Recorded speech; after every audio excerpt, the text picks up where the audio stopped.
There are stories that shake you, stories that make you angry, and then there are stories that leave you sitting in silence, because you can't understand how anyone, especially a parent, could fail a child so completely. This is one of those stories. It begins with a baby girl named Zara, a child so loved, so full of joy, so wrapped in the warmth of her mother's home that no one could have imagined the tragedy that would unfold in just a matter of hours. And yet her final night became a case that prosecutors would later describe as one of the most haunting they had ever encountered. And what makes it even more devastating is that the danger didn't come from a stranger in the dark, but from the man everyone assumed she could trust. Her father, who smiled for photos, greeted neighbors politely, and carried himself like the model young dad. But behind closed doors, behind the facade of normalcy, a silent disaster was brewing. And by the time anyone realized the truth, it was far too late. Today, we're going to walk through the events of that night, not for shock value, not to sensationalize a baby's suffering, but to understand how tragedy grows in the blind spots where trust replaces caution, and how even one moment of inattention, one moment of complacency, can alter the course of a child's life forever. This is the heartbreaking final chapter of baby Zara's story, and I promise you, once you hear it, you will never forget her. Before tragedy ever entered the picture, Zara's life was surrounded by warmth, stability, and the kind of love that fills a home with laughter. Her mother, Erica, was the type of parent who documented every milestone, every smile, every tiny wiggle, every new discovery, because she understood how precious those early months were. And Zara's extended family adored her, showering her with affection and celebrating her bright, bubbly personality. She was the kind of baby who drew people in instantly, the kind of child whose presence softened even the hardest days, earning her the nickname Moo, a name that made her family laugh every time they said it. And while Erica and Austin, the baby's father, were no longer a couple, they had agreed to raise their daughter cooperatively, trusting each other to put her needs first. Austin presented himself as a devoted dad, a man with stability, ambition, and a seemingly strong sense of responsibility. As a youth football assistant coach and part owner of a construction company, he looked like someone who had his life together, someone you'd expect to handle fatherhood with care. And that illusion of reliability became one of the most painful deceptions of all. Because when a family believes a child is safe, when a mother hands her baby to someone who says, "I've got her," that trust becomes a fragile thread holding everything together. And no one imagined that thread was about to snap. In fact, the trust was so firm that when Austin asked to see Zara for the weekend, no alarms rang, no hesitation surfaced. No one suspected the danger lurking beneath his calm exterior. And yet, buried beneath the surface of his seemingly normal life was a storm, one that would break with devastating consequences. When Austin came to pick up Zara that weekend, there was nothing unusual, nothing alarming, nothing that hinted at the nightmare ahead. He greeted the family calmly, took his daughter into his arms, and walked out the door like any normal father on a routine visit. And her grandfather watched them leave without the slightest worry, never imagining it would be the last time he saw his granddaughter alive. What no one knew was that Austin had recently moved into a new apartment, a place that wasn't yet ready for anyone to live in, let alone a 10-month-old baby. No heating, no hot water, no electricity, and temperatures hovering around 59 degrees inside. It was the kind of environment that would make most parents turn right around and say, "Not tonight, I'll see you tomorrow." But Austin brought Zara there anyway, an early sign of recklessness that would only become clearer as the night unfolded. And as they entered that cold apartment, the world outside kept spinning. Erica finished her evening believing her daughter was safe. The grandparents settled into bed, thinking everything was normal. And Austin's neighbors, unaware of the tragedy forming behind the walls, continued living their quiet suburban routines.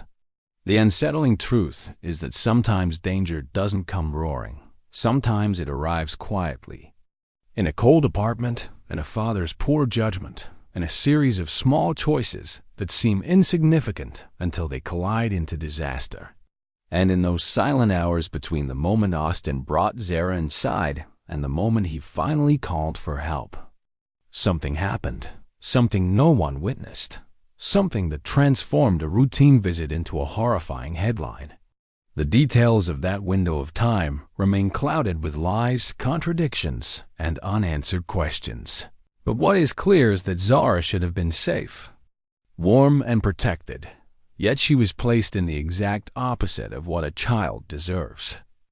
What unfolded inside that apartment over the next few hours would later become the focus of forensic reports, interrogation videos, and courtroom testimony, because Austin's version of events never matched the evidence, not even close.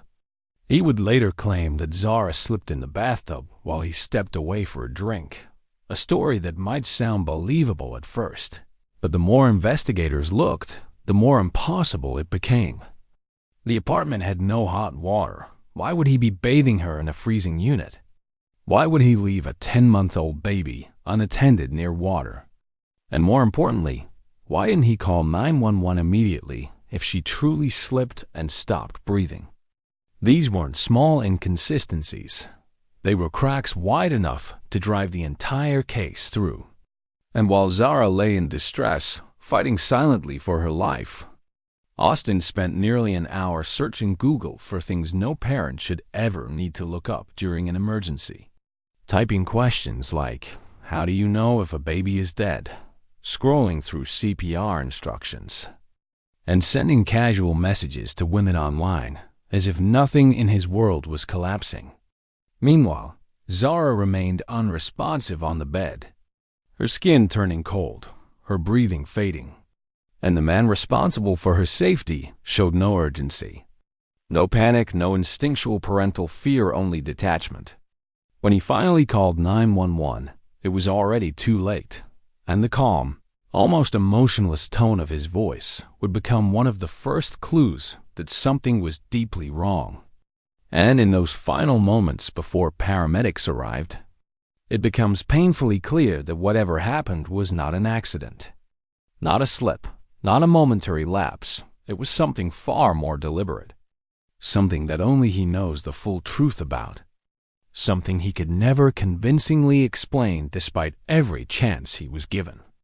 When paramedics stepped into that dim, cold apartment, they were prepared for panic, tears, frantic explanations, anything resembling a normal reaction from a father whose baby was unresponsive.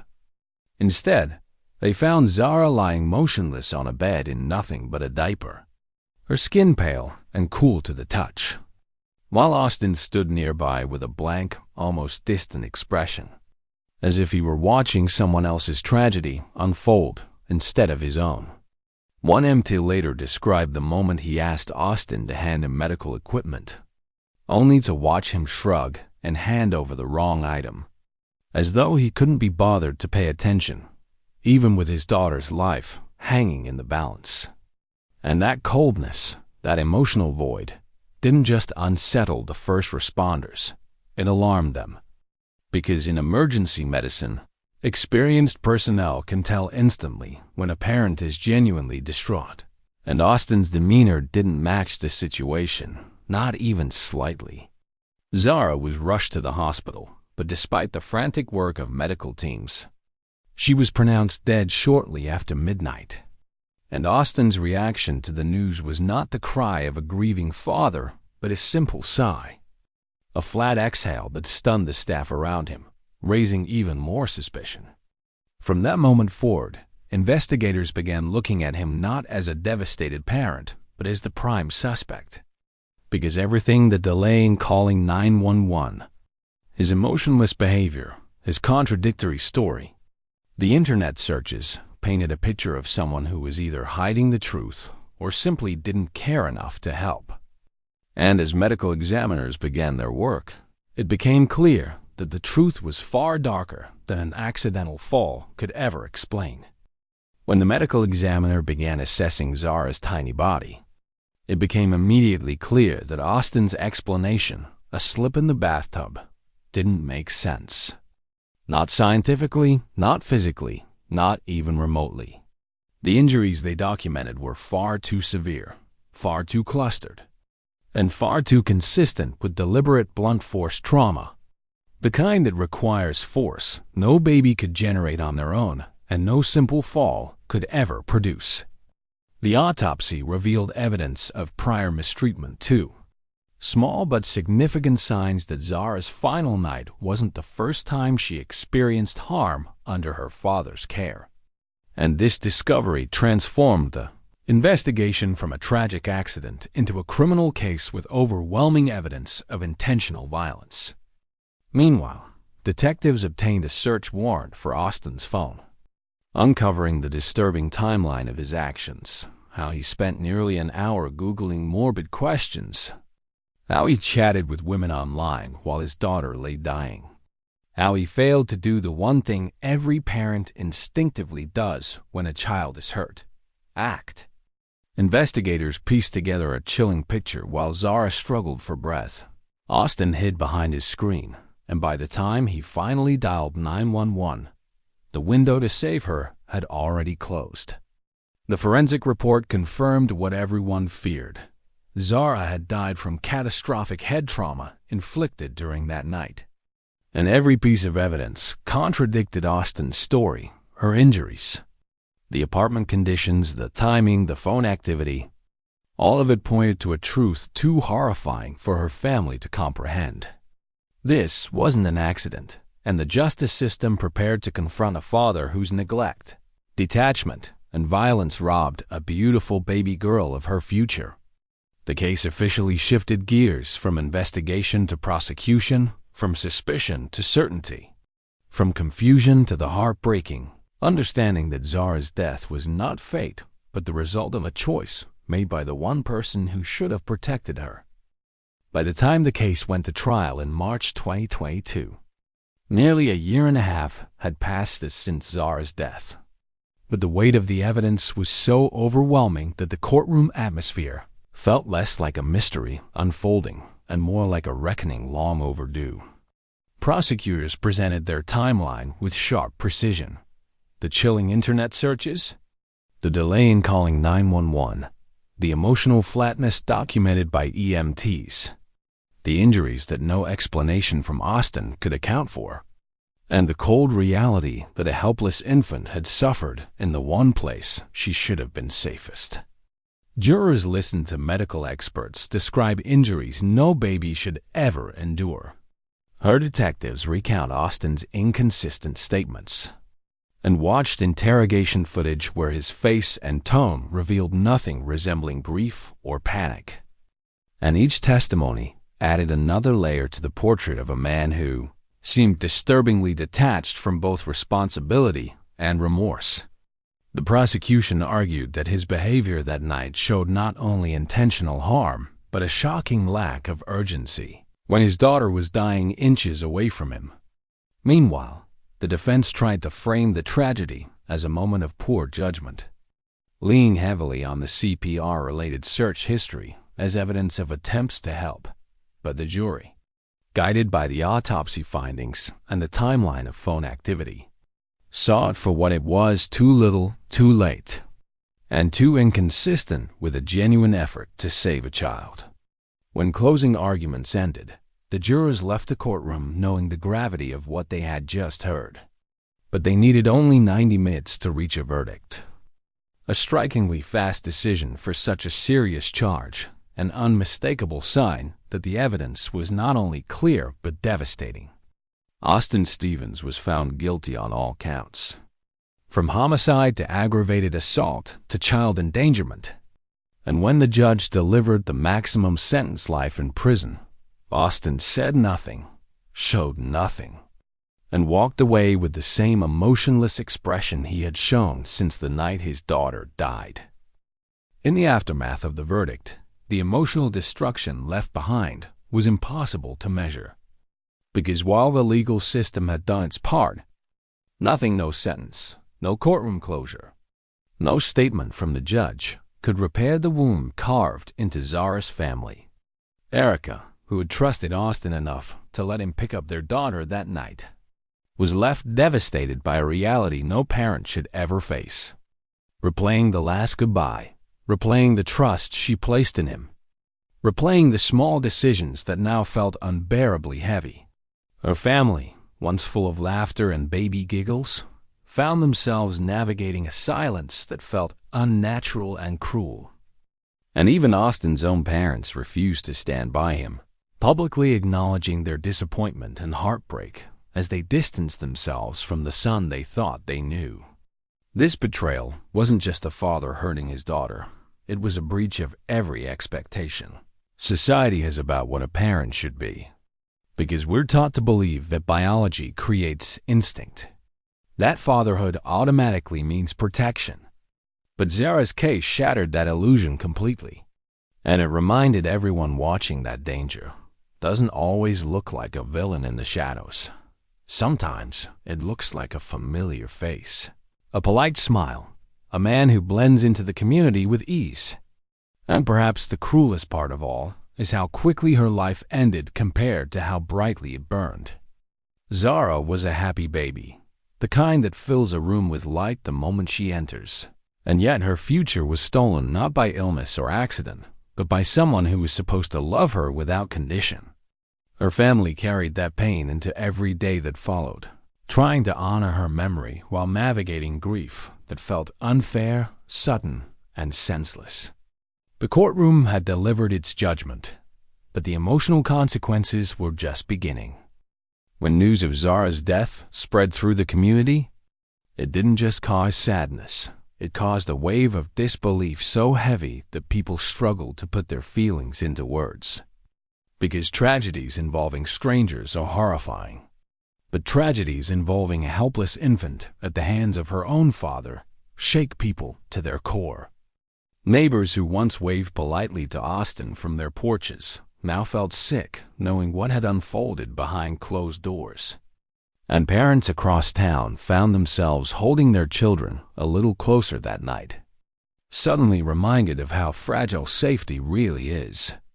Memorials began forming almost immediately, flowers placed on porches, stuffed animals beside candles, handwritten notes from people who had never met Zara but felt compelled to honor her anyway. Online groups filled with grief and anger shared her photo, pushing for awareness and justice. And every message echoed the same sentiment, that this tiny girl, who had barely begun her life, deserved better than the horror she faced. At the park where she loved to swing, someone tied a small ribbon to the chain, and soon dozens more appeared, fluttering softly in the breeze like silent prayers.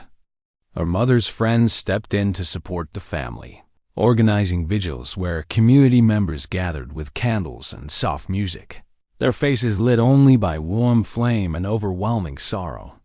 And in those gatherings, people didn't just cry for Zara. They questioned how something so terrible could happen in a home that should have been safe, how danger could hide so quietly, and how a moment of misplaced trust could destroy an entire future. Through shared grief, the town made an unspoken promise to remember her, not for the tragedy that took her life, but for the joy she brought in the short time she was hear her laughter, her tiny footsteps, her bright eyes, and the hope she represented. In remembering her, they also began confronting deeper questions about protecting vulnerable children and recognizing the subtle signs of danger before it's too late. As Zara's story comes to an end, the heartbreak doesn't fade. It lingers, because her life was stolen long before she had the chance to speak her first full sentence, long before she could understand the world around her, long before she could even comprehend what safety meant. And while the justice system delivered the harshest punishment available, no sentence, no verdict, no courtroom speech can reverse the irreversible or ease the weight carried by those who loved her. But what we can do, what we must do, is learn from what happened. Because Zara's case is a tragic reminder that the safety of a child depends not only on love, but on vigilance, on awareness, on questioning the situations we assume are harmless, and on recognizing that danger doesn't always announce itself with chaos or violence. Sometimes it hides behind a familiar face, a reputation, or a quiet weekend visit. Her story urges us to look beyond appearances, to trust our instincts when something feels off, to check in on children even when everything looks fine, and to understand that protecting a child requires more than assuming the best. It requires being alert to the worst. And while we cannot rewrite the night Zara lost her life, we can honor her by ensuring that her story doesn't fade into another headline forgotten with time. Instead, it should serve as a call to action, a plea to take every sign seriously, a reminder that a child that young cannot speak for themselves, so we must speak for them, notice for them, and act for them. Zara deserved warmth, safety, and a lifetime of love. And though she was robbed of those things, her memory continues as a quiet reminder that children are our most vulnerable and precious responsibility, and we cannot afford to fail them. Zara's story teaches us that vigilance is not optional. It's essential. A child's safety relies on more than trust. It relies on awareness, instinct, and the courage to question what doesn't feel right. When something seems off, even in the smallest way, we must act. Because children cannot protect themselves, so we must do it for them, with our eyes open, our hearts engaged, and our responsibility unwavering.